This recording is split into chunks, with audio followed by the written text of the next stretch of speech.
저는 올해 52살 평범한 주부입니다. 아니, 정확히는 평범했던 주부였다고 해야겠네요. 지금의 제가 과연 평범하다고 할 수 있을지 모르겠거든요. 30살에 만난 남편과 결혼한 지 어느덧 22년이 흘렀습니다. 법적으로는 17년이겠네요. 5년 전 그 일이 있었으니까요. 그때까지만 해도 저는 정말 행복했어요. 아니, 행복하다고 믿었던 건지도 모르겠습니다. 지금 생각해보면 그 구분이 그리 중요한 건 아니었을 수도 있고요. 남편은 작은 플라스틱 공장을 운영했어요. 직원이 20명 정도 되는 그리 크지 않은 규모였지만 우리 가족이 먹고 살기엔 충분했죠. 아들 둘도 무사히 키웠고 큰아이는 대학을 졸업하고 직장을 다니고 있었고 둘째는 고등학교 3학년이었어요. 그런데 2019년 가을 남편이 집에 와서 한숨만 쉬기 시작했어요. 처음엔 단순히 사업이 좀 어려운가 보다 했는데 점점 상황이 심각해지는 게 느껴졌습니다. 평소에 집안일에 대해 별로 얘기하지 않던 남편이 어느 날 저녁 저를 마주보고 앉더니 이렇게 말했어요. 여보, 솔직히 말할게. 공장 사정이 정말 안 좋아. 거래처 몇 군데가 연달아 부도가 나면서 받을 돈을 못 받고 있어. 은행에서도 더 이상 대출을 안 해준대.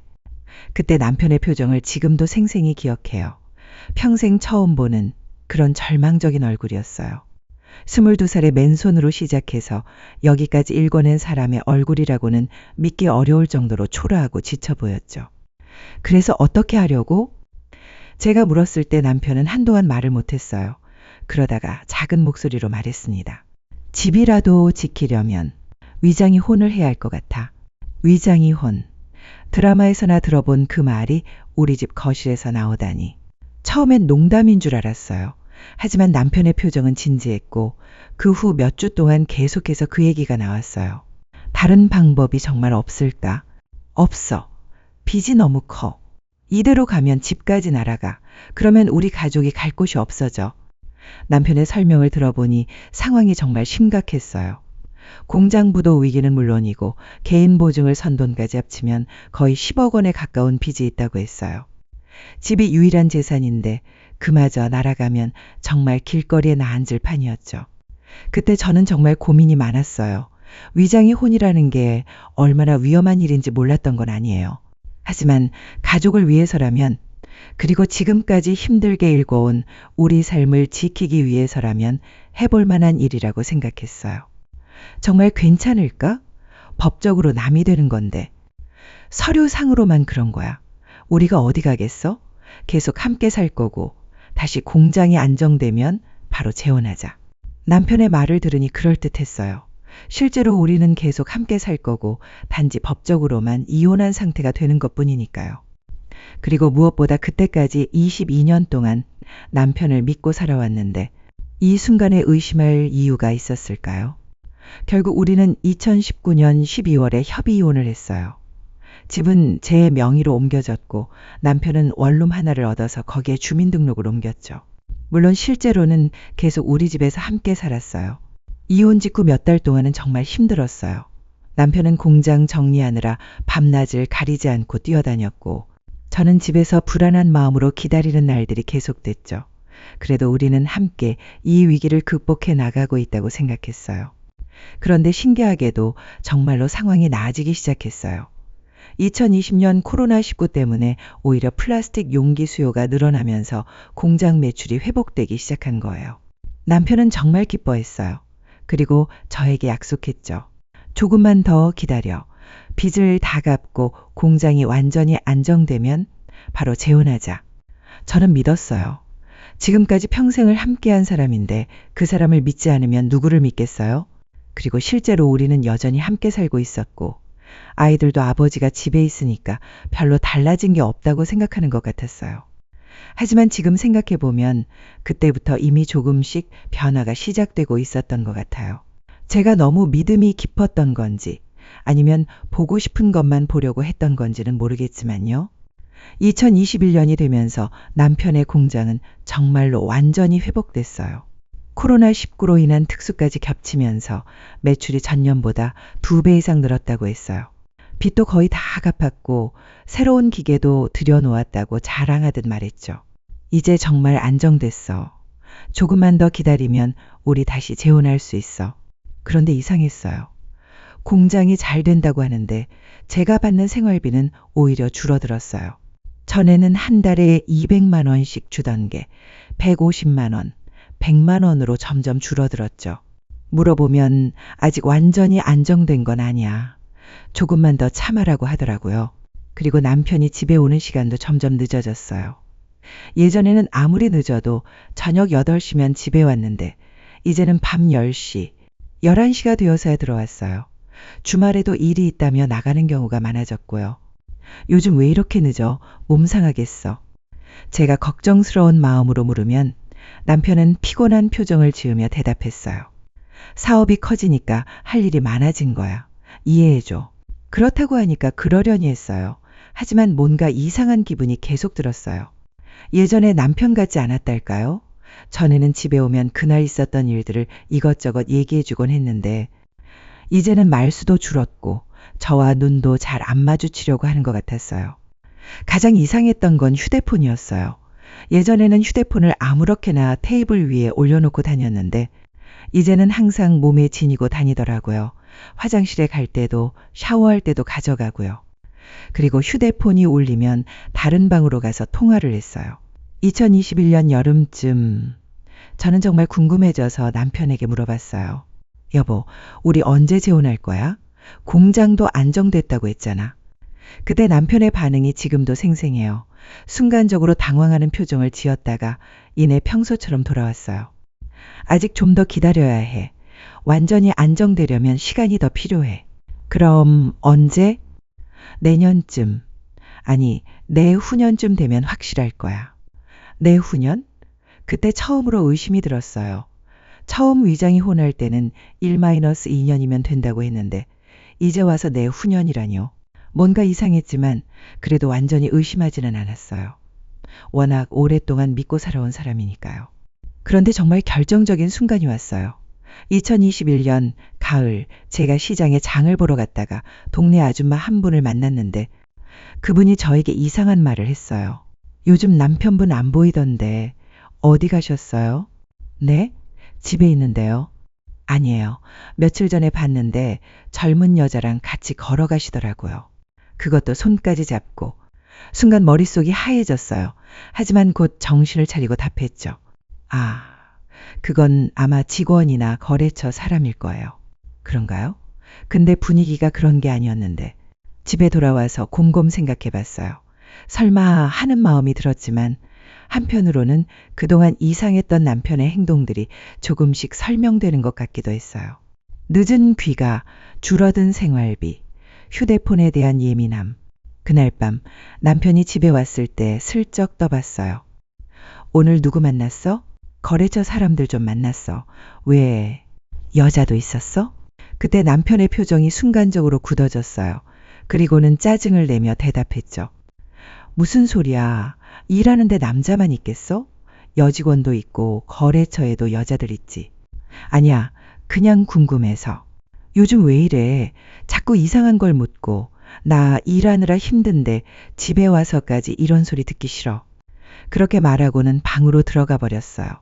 그때 저는 정말 혼란스러웠어요. 의심하고 싶지 않았지만 뭔가 이상하다는 느낌을 지울 수가 없었거든요. 몇 주 후 또 다른 동네 분이 저에게 비슷한 말을 했어요. 남편이 젊은 여자와 함께 있는 모습을 봤다고요. 이번에는 카페에서 마주 앉아서 대화하는 모습이었다고 했어요. 혹시 바람 피우는 거 아니야? 요즘 남자들 그런 경우 많다던데. 그 말을 들은 순간 정말 화가 났어요. 우리 남편을 그런 식으로 의심하다니요. 하지만 한편으로는 그 의심이 점점 커져가고 있는 제 자신을 발견했어요. 그해 겨울 남편의 행동은 더욱 이상해졌어요. 주말에 외박하는 경우가 생겼어요. 처음에는 출장이라고 했는데 나중에는 친구들과 술 마시다가 늦어져서 친구 집에서 잤다고 하더라고요. 결혼 후 처음 있는 일이었어요. 그리고 생활비는 더욱 줄어들어서 이제 한 달에 70만 원밖에 안 줬어요. 공장이 잘 된다고 했는데 왜 생활비는 계속 줄어들까요? 그리고 왜 재혼 얘기는 계속 미뤄질까요? 2022년 새해가 되면서 저는 정말 확신했어요. 뭔가 문제가 있다는 것을요. 하지만 여전히 직접적으로 따지고들 용기는 없었어요. 만약 제 의심이 틀렸다면 그동안 믿어온 남편에게 너무 미안할 것 같았거든요. 그런데 운명의 그 순간이 다가오고 있었어요. 모든 진실이 밝혀질 그 순간이요. 2022년 봄, 더 이상 참을 수 없어서 저는 결심했어요. 남편을 미행해 보기로 한 거죠. 평생 한 번도 해본 적 없는 일이었지만 이대로 계속 의심만 하고 살 수는 없었어요. 어느 토요일 오후 남편이 거래처 사람들과 약속이 있다며 나간 후 저는 조심스럽게 뒤를 따라갔어요. 심장이 터질 것 같았어요. 만약 정말 다른 여자와 함께 있다면 아니면 제가 괜히 의심한 것이라면 남편은 시내의 번화가로 향했어요. 그리고 한 카페 앞에서 멈춰섰죠. 잠시 후 한 여자가 나타났어요. 30 중반쯤 되어 보이는 꽤 예쁜 여자였어요. 남편은 그 여자를 보자마자 환하게 웃었어요. 그리고 그 여자의 손을 잡았어요. 그 순간 정말 세상이 무너지는 것 같았어요. 22년을 함께 살아온 남편이 제가 그렇게 믿었던 그 사람이 다른 여자와 손을 잡고 있다니요. 다리에 힘이 빠져서 근처 벤치에 주저앉았어요. 카페 안에서 두 사람은 정말 친밀하게 대화하고 있었어요. 남편은 제가 본 적 없는 표정을 짓고 있었어요. 너무나 행복해 보였어요. 그 여자도 마찬가지였고요. 마치 연인 같았어요. 1시간 정도 지나서 두 사람이 나왔어요. 그리고 남편은 그 여자의 어깨에 팔을 둘렀어요. 저는 더 이상 볼 수 없어서 집으로 돌아왔어요. 그날 밤 남편이 집에 오지 않았어요. 다음 날에야 친구 집에서 잤다며 돌아왔죠. 그 후 몇 주 동안 저는 정말 지옥 같은 시간을 보냈어요. 남편을 어떻게 대해야 할지 모르겠고 이 상황을 어떻게 해결해야 할지도 모르겠더라고요. 혼자서 울기만 했어요. 그러던 중 결정적인 순간이 왔어요.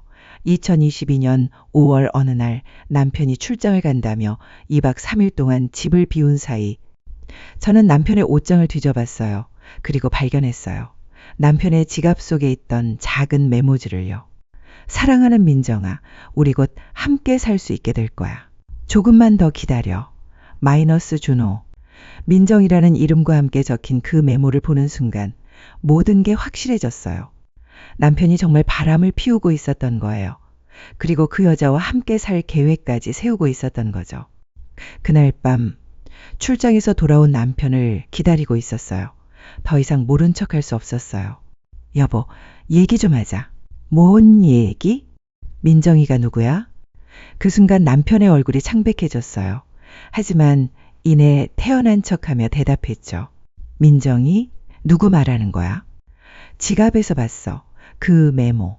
남편은 잠시 당황하는 듯 했지만 곧 오히려 화를 냈어요. 내 지갑을 뒤졌어? 어떻게 그럴 수가 있어? 그게 중요한 게 아니잖아. 대체 민정이가 누구냐고.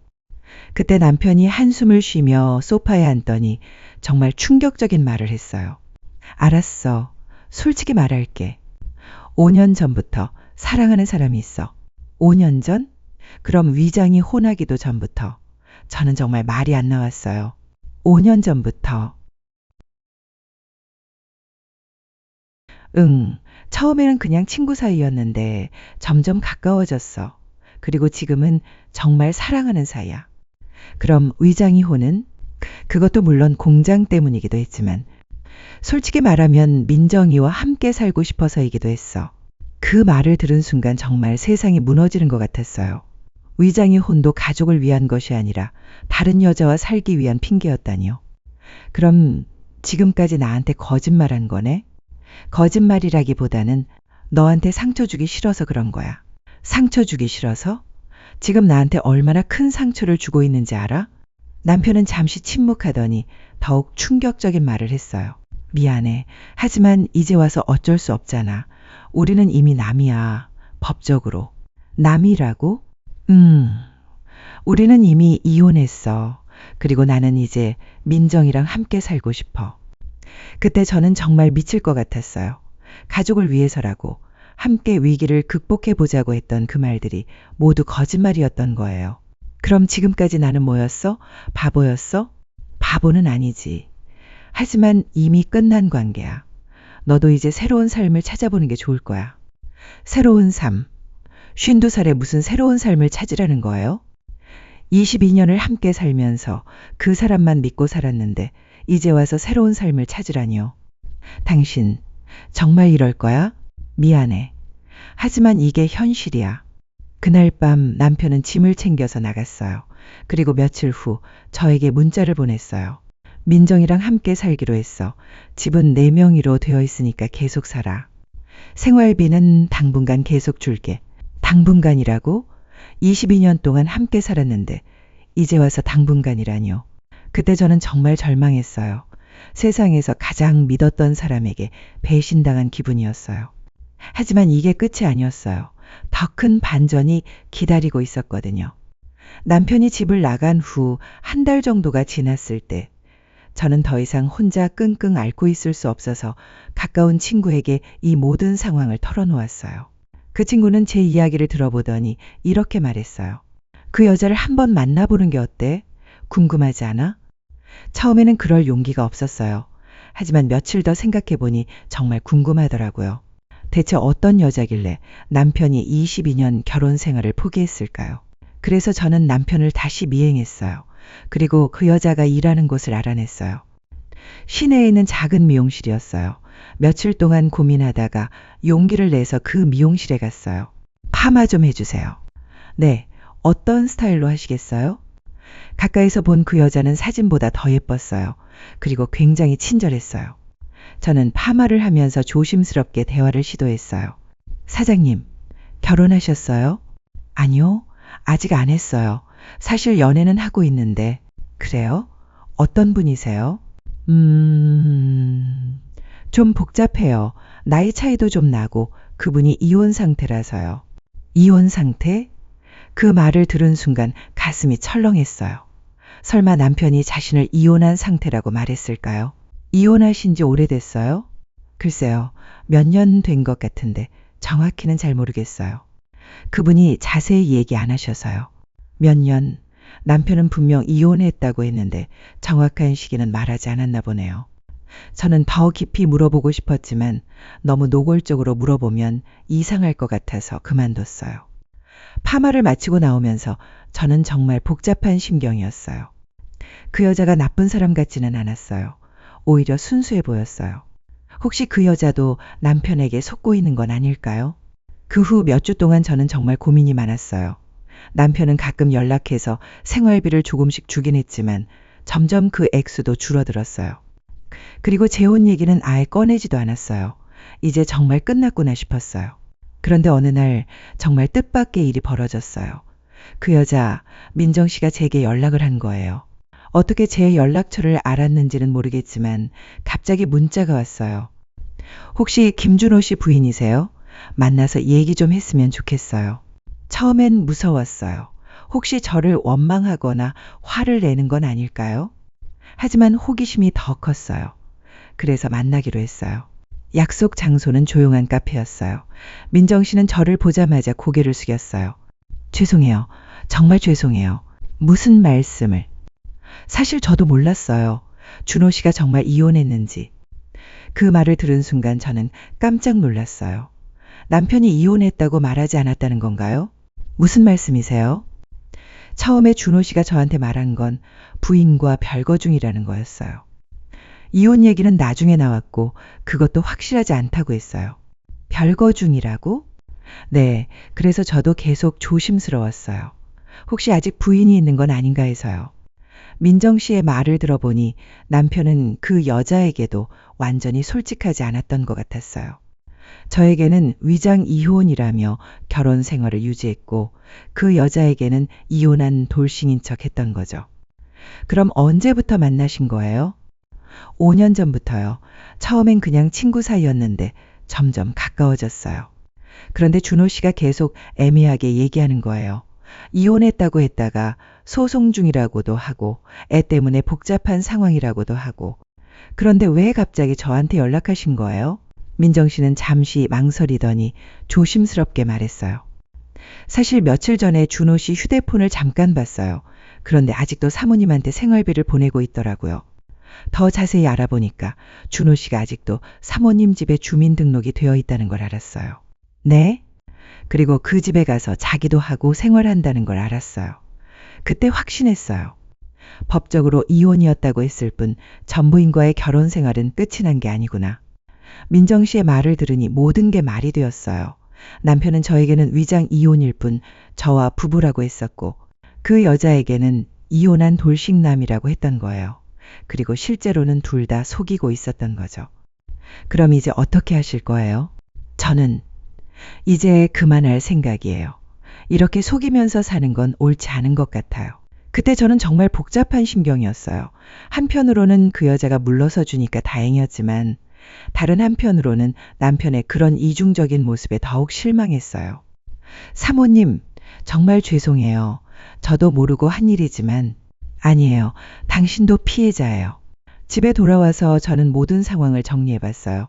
저에게는 위장 이혼일 뿐 계속 부부라고 했었고 그 여자에게는 이혼한 돌싱남이라고 했어요. 그리고 둘 다 속이면서 양쪽에서 좋은 걸 다 차지하려고 했던 거죠. 더 이상 참을 수 없었어요. 그래서 저는 변호사를 찾아갔어요. 변호사님, 위장이혼 상태에서 남편이 바람을 피우면 어떻게 되나요? 변호사님은 제 이야기를 자세히 들어보더니 이렇게 말했어요. 위장이 혼이라고 하셨지만 실제로는 사실혼 관계입니다. 계속 같이 살았고 경제적으로도 공동체를 유지했으니까요. 그럼 어떻게 되는 거예요? 사실혼 관계에서도 정조 의무가 있습니다. 따라서 위자료 청구가 가능하고 재산 분할 청구도 가능합니다. 정말 뜻밖의 말이었어요. 위장이 혼을 했다고 해서 모든 게 끝난 게 아니었던 거예요. 그리고 남편분이 공장을 운영하고 계시다고 하셨는데 결혼 기간 중에 형성된 재산은 절반을 청구할 수 있어요. 절반?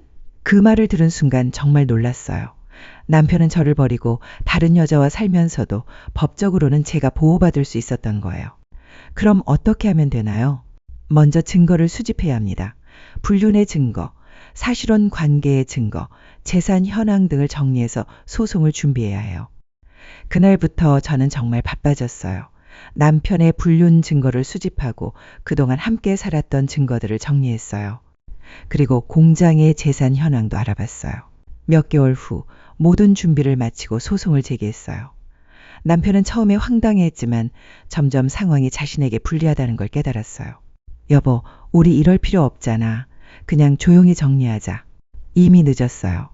당신이 저를 배신한 순간부터 모든 게 달라졌어요.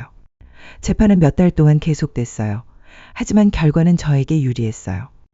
법원은 우리가 사실혼 관계였다고 인정했고 남편의 불륜에 대해 위자료를 인정했어요. 그리고 재산 분할도 인정했어요. 남편은 위자료 3천만 원과 공장 재산의 절반에 해당하는 5억 원을 저에게 주어야 했어요. 그리고 집은 원래 제 명의였으니까 계속 제가 살 수 있었고요. 판결이 나온 후 남편이 저에게 연락했어요. 미안해. 내가 잘못했어. 이제 와서 미안하다고 해서 뭐가 달라져요? 그래도 우리 22년 동안 함께 살았는데 22년을 함께 살았기 때문에 더 배신감이 큰 거예요. 그 후로 남편과는 연락을 끊었어요. 민정 씨는 결국 남편과 헤어졌다고 들었어요. 그 여자도 결국 남편의 이중적인 모습에 실망했던 것 같아요. 지금 저는 혼자 살고 있어요.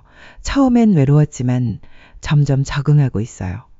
그리고 무엇보다 제가 법적으로 보호받을 수 있다는 걸 알았을 때의 그 안도감은 지금도 잊을 수 없어요. 22년 동안 믿고 살았던 사람에게 배신당한 상처는 쉽게 아물지 않을 거예요. 하지만 적어도 제가 바보만은 아니었다는 걸 증명할 수 있어서 다행이에요. 그리고 이제 정말로 새로운 삶을 시작해 볼 생각이에요. 52살에 시작하는 새로운 삶이 어떨지는 모르겠지만 적어도 거짓말 속에서 사는 것보다는 나을 거예요. 법이 저를 보호해 주었어요. 그리고 그것만으로도 충분히 위로가 됐어요. 이제 남편이 무너뜨린 제 삶을 법이 바로잡아준 셈이니까요.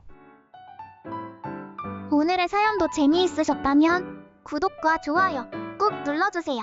감자에게 들려주고 싶은 이야기가 있다면 보내주세요. 그럼 다음 사연에서 만나요.